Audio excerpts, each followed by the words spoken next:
আটা দিয়ে এত সুন্দর মিনি মোগলাই বানানো যায়, না দেখলে কিন্তু বুঝতেই পারবেন না। এটা কিন্তু নিরামিষভাবেও খেতে পারেন আর আমিষভাবেও খেতে পারেন। আমি দেখাচ্ছি দুটোভাবেই আমি দেখিয়েছি। এই দেখুন, এটা নিরামিষভাবে খুব সুন্দর লাগছে আলুর পুর দিয়ে। আর আমি একটা দেখাচ্ছি, এটা আমিষভাবে বানিয়েছি ডিম দিয়ে। এই দেখুন ভিতরটা কত সুন্দর হয়েছে ডিমের, আর খুব সুন্দর খেতে। সবাই পছন্দ করবে, ছোট থেকে বড় সবারই পছন্দ হবে, আর অল্প টাইমের মধ্যে বানানো হয়ে যাবে, আর খেতেও খুব সুন্দর টেস্টি। নমস্কার বন্ধুরা, বাঙালি কুকিং এ সবাইকে স্বাগত। সবাই ভালো আছো, আমিও ভালো আছি। আজকে আমি একটা রেসিপি শেয়ার করছি, আশা করছি আপনাদের রেসিপিটা খুবই পছন্দ হবে। চলুন দেখা যাক আজকে রেসিপিটা কি শেয়ার করছি। আর রেসিপিটা আমি দুরকম ভাবে বানিয়ে দেখাবো, একই জিনিস ভাবে কিন্তু দুরকম ভাবে আপনারা বানিয়ে খেতে পারবেন। চলুন দেখা যাক রেসিপিটা শেয়ার করছি আর কিভাবে বানাচ্ছি। অল্প জিনিসের মধ্যে জিনিসটা খুব সুন্দর টেস্টি খেতে লাগবে। এখানে আমি আটা নিয়েছি, এখানে আটা ময়দা আমি দুটো পাইল করে নেব। আপনারা যে কোনো জিনিস একটা মাপ নেবেন, আর একই রকম ভাবে যদি নিতে চান, যদি আটা দিয়ে বানাতে চান আটা দিয়ে বানাবেন, আর যদি ময়দা দিয়ে বানাতে চান ময়দা দিয়ে বানাবেন। আমি এটা দু রকম দিয়ে বানাচ্ছি। এখানে আমি এক বাটি আটা নিয়ে নিয়েছি আর এক বাটি ময়দা নিয়ে নেব। এখন আটাটা আমি ঢেলে নিচ্ছি, আর একই বাটি মাপে আমি ময়দাটাও নিয়ে নিচ্ছি। এখানে আমি ময়দাটাও নিয়ে নিচ্ছি একই পরিমাণ মাপে। দুটোকে ভালো করে মিক্স করে নেবো। এই দেখুন দুটোকে ভালো করে মিশিয়ে নিচ্ছি। এবার এতে আমি কিছু দিয়ে দিচ্ছি। এখানে আমি নুন দিয়ে দিলাম স্বাদ অনুযায়ী, আর তেল দিয়ে দেবো। আপনারা যদি চাই তো চিনিও দিতে পারেন, একটু অল্প করে চিনি দিতে পারেন। এখানে আমি 1 চামচের একটু বেশি আমি একটু তেল দিয়ে দিলাম, দিয়ে এটাকে আমি ভালো করে ময়ান করে নেব। দেখানো যাবে ততটা ভালোভাবে সফট হবে, আর খেতেও খুব সুন্দর হবে। এখানে ভালো করে আমি ময়ানটা দিয়ে দিয়েছি, আর এই দেখুন এরকম ভাবে আমি করে নিয়েছি। এবার আমি অল্প অল্প করে জল দিয়ে এটা একটু মাখিয়ে নেব। অল্প অল্প জল দিতে হবে, একবারে জল দিয়ে দিলে কিন্তু খুব ভাবে নরম হয়ে যাবে, তখন কিন্তু আবার দিতে হবে। আটা কিংবা ময়দা যে কোনো নেবেন সেটা আবার দিতে হবে, তখন কিন্তু ভালো হবে না। এবার এটাকে আমি ভালো করে আটা যেরকম করে মাখাই তার থেকে একটু সফট করে মাখিয়ে নিচ্ছি। এখান অবধি যে সকল বন্ধুরা দেখেছেন প্লিজ একটা লাইক দিয়ে দিবেন। পুরনো বন্ধুদের জানাচ্ছি অসংখ্য ধন্যবাদ। আমার চ্যানেলে নতুন বন্ধু হয়ে থাকলে প্লিজ সাবস্ক্রাইব করে পাশে থাকবেন। আমার ভিডিওটা যদি কিছু অংশ ভালো লেগে থাকে তাহলে সাবস্ক্রাইব করে পাশে থাকবেন। এখানে আমি ভালো করে মাখিয়ে নিচ্ছি। এখানে কিন্তু আমার মাখানো হয়ে গেছে। এই দেখুন এরকম সফট ভাবে আমি কিন্তু মাখিয়েছি। এইটা এবার আমি 10 মিনিটের মতো ঢাকা দিয়ে আগে রেখে দিচ্ছি। এবার আমি বানিয়ে নিচ্ছি কি করব। এখানে আমি বলেছিলাম দু রকম ভাবে বানাবো, আমি একরকম ভাবে আগে দেখিয়ে দিচ্ছি। এখানে একটা বাটি নিয়ে নিয়েছি। এবার আমি এখানে পেঁয়াজ নিয়ে নিয়েছি। এরকম পেঁয়াজগুলোকে আমি একবারে পুরো ছোট ছোট করে কেটেছি। একটা পেঁয়াজকে আমি কুচিয়েছি পুরো একবারে সরু করে, পেঁয়াজগুলো আমি দিয়ে দিলাম এখানে। এবার এখানে কাঁচা লঙ্কা কুচি দিয়ে দিচ্ছি। একবার কাঁচা লঙ্কাটাকেও আমি কিন্তু ছোট করে কেটেছি। এবার আপনাদের ঝাল পরিমাণ অনুযায়ী আপনারা দেবেন। এখানে কিন্তু আমি নুন দিয়ে দিচ্ছি, স্বাদ অনুযায়ী নুন দিয়ে দিলাম। আর এখানে আমি দিয়েছি জিরে গুঁড়ো, গোলমরিচের গুঁড়ো দিয়েছি, আর এখানে চাট মশলা দিয়েছি, দিয়ে দিলাম। এটা একটু অল্প অল্প করে দিলাম। এখানে আমি সবগুলো দিয়ে দিয়েছি। এবার আমি এখানে দুটো ডিম নিয়েছি, ডিম দুটোকে আমি ফাটিয়ে নিচ্ছি, দিয়ে আমি ভালো করে ঘেটে নেবো এটাকে।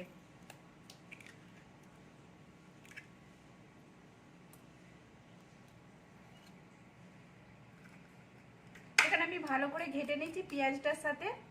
আর এখানে আমি কিছু জিনিস দেবো না, এটা আমি ঘেটে এটাকে আমি সাইড করে রেখে দেবো। এখানে আমি একটা কড়া বসিয়ে দিয়েছি, একরকম ভাবে আমি দেখিয়ে দিয়েছি মশলাটা বানিয়ে নিয়েছি। আরেকটা আমি ভাবে বানিয়ে রেখাচ্ছি। এখানে আমি তেল দিয়ে দিয়েছি কড়াতে। এবার কড়ার তেলটা গরম হয়ে গেছে। এখানে আমি একটা তেজপাতা দিয়ে দিলাম, একটা শুকনো লঙ্কাকে ভেঙে দিচ্ছি, আর একটু পাঁচফোড়ন দিচ্ছি। এবার এইটাকে আমি একটু ভেজে নেবো। এটাকে আমি একটু ভেজে নিয়েছি। এবার আদাটাকে আমি গ্রেট করে রেখেছিলাম, এটা 1/2 চামচের মতো আদা হবে। আদাটাকে আমি গ্রেট করে রেখেছিলাম, আদাটা আমি দিয়ে দিলাম। এবার আদাটা কুচিয়েও নিতে পারেন। এগুলোকে আমি একটু ভেজে নেব। আর এখানে আমি এই জন্যই কারি পাতাটা দিলাম, এটা সুগন্ধটাও খুব সুন্দর লাগবে, টেস্টটাও খুব সুন্দর আসার জন্য আমি কারি পাতাটা এখানে দিয়ে দিলাম।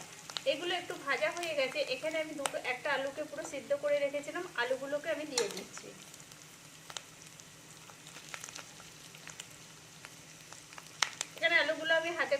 করে নিচ্ছি।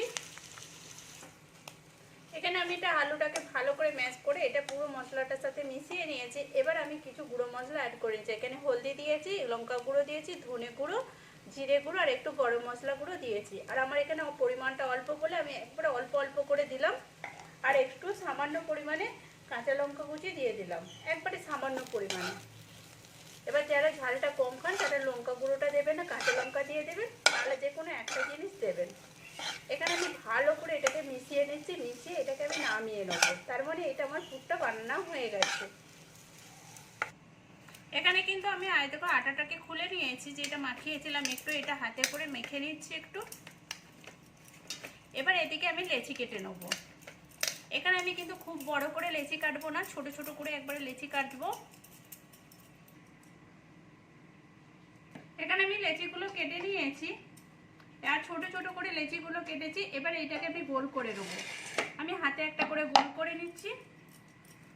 গোল করে নিয়েছি। এটা তেল দিয়েও বেলতে পারেন আর আটা দিয়েও বেলতে পারেন, কোনো অসুবিধা নেই। আমি একটা তেল দিয়ে বেলে দেখিয়ে দিচ্ছি। অল্প করে আমি একটু তেল দিয়ে নিচ্ছি আর এইটাকে পুরো ভালো করে মাখিয়ে নিচ্ছি। দিয়ে এটাকে আমি ভালো করে বেলে নেবো। আর এটা আমি গোল করে বেলে নেবো আর একটু পাতলা করে বেলবো এটাকে।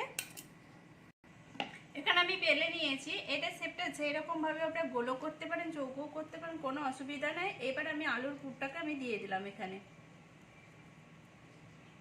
এখানে আমি আলুর পুরটা ভালো করে দিয়ে দিলাম। এবার আমি এদিকের ভাঁজটাকে আমি এদিকে করে নেব।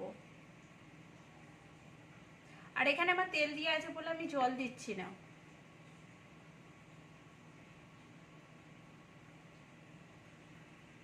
একইভাবে বসিয়ে নিলাম। এইটাকেও আমি তুলে নিচ্ছি এর মধ্যে।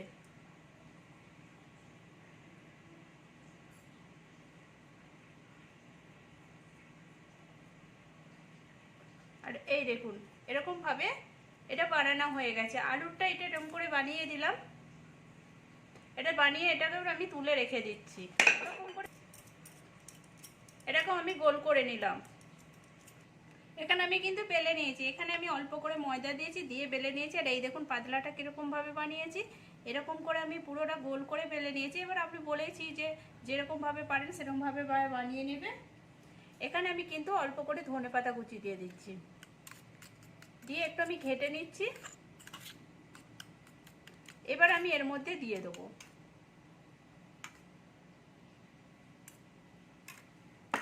এই দেখুন এখানে আমি অল্প করে দিয়ে দিয়েছি। এবার আমি একটু সাইড দিকে জল দিয়ে দিচ্ছি। এদিকটা আমার ঢাল বলে এদিকটাই গড়ে যাচ্ছে। চারদিকটা আমি জল দিয়ে দেবো আগে। দিয়ে এটাকে আমি বন্ধ করে দিচ্ছি এর মধ্যে। এই দিকটাকেও আমি বন্ধ করে দিচ্ছি একইভাবে। এখানে আমি কিন্তু দুপাশটা বন্ধ করে দিয়েছি। এবার আমি কিন্তু এর মধ্যে একটু জল দিয়ে দিচ্ছি। এই ডিমটা এবার এইটাকে এর উপরে বসিয়ে দিচ্ছি। এই দিকটাকেও আমি একইভাবে এরকম করে বসিয়ে নিচ্ছি। এটা কিন্তু আমার বানানো হয়ে গেল। এটাকে আমি এবারে তুলে রেখে দিচ্ছি। এরকম করে সবগুলোই আমি বানিয়ে নেব। এখানে আমি তেলটা গরম করতে দিয়ে দিয়েছি। এবার তেলটা আমার হালকা গরম হয়ে গেছে। এবার আমি দিয়ে দিচ্ছি এর মধ্যে।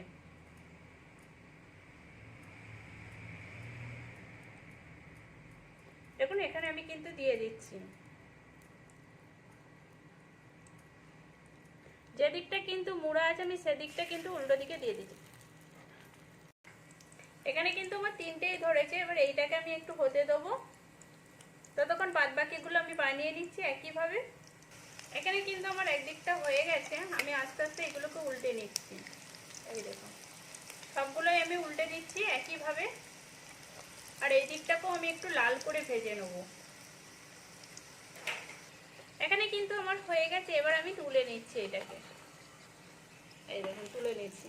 আর কত সুন্দরভাবে ফুলেছে। এই দেখুন সবগুলোকে আমি একইভাবে তুলে নিচ্ছি। আর বাদ বাকি যেগুলো আছে সেগুলো একইভাবে আমি ভেজে নিচ্ছি আগে। এখানে কিন্তু আমি সবগুলো বানিয়ে নিয়েছি। আর দেখতেও কত সুন্দর হয়েছে। এই দেখুন আমি দেখাচ্ছি এইটা। এই দেখুন, এই দেখুন কতটা সুন্দর হয়েছে। ভেতরটা বেশ নরম টাইপের, খেতেও খুব সুন্দর লাগবে। আর একটা আমি আলুরও দেখাচ্ছি, এই দেখুন আলুর ভিতরে এটা ডিমের, দেখুন আলুরটাও আমি ভেঙে দেখাচ্ছি, এই দেখুন এখানে কত সুন্দর হয়েছে। এই দেখুন আলুর পুরটা ভরপুর আর খেতেও খুব সুন্দর। এই দেখুন ডিমেরটা যেমন সুন্দর আলুরটাও সেই রকম সুন্দর। প্লিজ আপনারা এরকম করে বাড়িতে বানিয়ে দেখুন, আর কেমন হয়েছে সেটাও কমেন্ট করে বলবেন। ভালো লাগলে একটা লাইক করে, শেয়ার করে, সাবস্ক্রাইব করে কিন্তু পাশে থাকবেন।